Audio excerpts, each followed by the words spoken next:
Welcome to my channel. இன்றைக்கி அனிசா சமையலறையில் ஒரு சிக்கன் டை ரோஸ்ட் பண்ண போகிறோம்.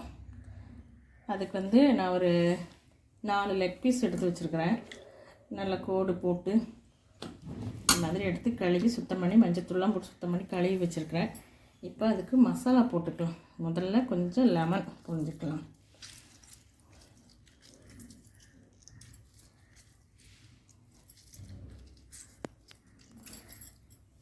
அடுத்து இஞ்சி பூண்டு பேஸ்ட்டு இந்த அளவுக்கு. இது தனியா ஜீரகம் எல்லாம் கலந்து போட்டு அரைச்ச மசாலா. இது ஒரு 1.5 ஸ்பூன். கரம் மசாலா கொஞ்சம், சோம்புத்தூள் கொஞ்சம். உங்கள் காரத்துக்கு ஏற்ற மாதிரி நீங்கள் போட்டுக்கோங்க. நான் ஒரு 1/2 ஸ்பூன் போடுறேன். 1/2 ஸ்பூன் கொஞ்சம் போட்டிருக்கேன். தேவையான அளவு உப்பு. வெங்காயத்தை இந்த மாதிரி ரோஸ்ட் பண்ணி வச்சுருக்கோம். இது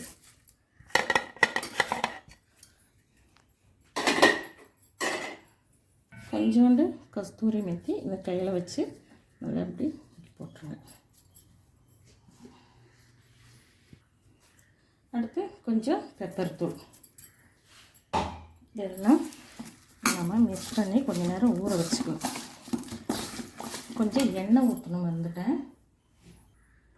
1 ஸ்பூன் எண்ணெய் போட்டு நல்லா மிக்ஸ் பண்ணி வச்சிடலாம்.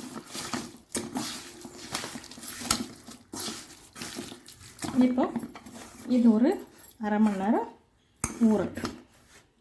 அதுக்கப்புறம் நம்ம இதை இப்போ நம்ம சிக்கன் ஊறிடுச்சு, 1/2 hour ஆயிடுச்சு. இப்போ இதை எப்படி தாளிக்கிறதுன்னு பார்த்துடலாம். அதுக்கு நான் ஒரு வெங்காயம் பொரிச்ச எண்ணெயை நான் யூஸ் பண்ணிகிட்ருக்கிறேன். வெங்காயம்,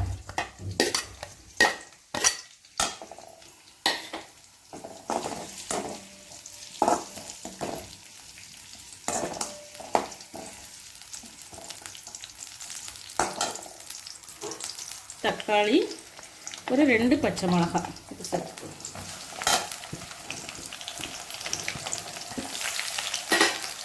இதுக்கு தேவையான அளவு கொஞ்சம் உப்பு போட்டுக்கலாம். கொஞ்சமாக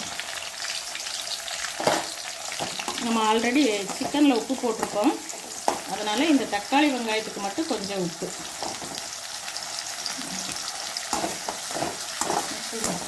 இந்த அளவுக்கு வதங்கிருச்சு. இது போதும். இப்போ நம்ம ஊற வச்சு சிக்கனை போட்டுக்கலாம்.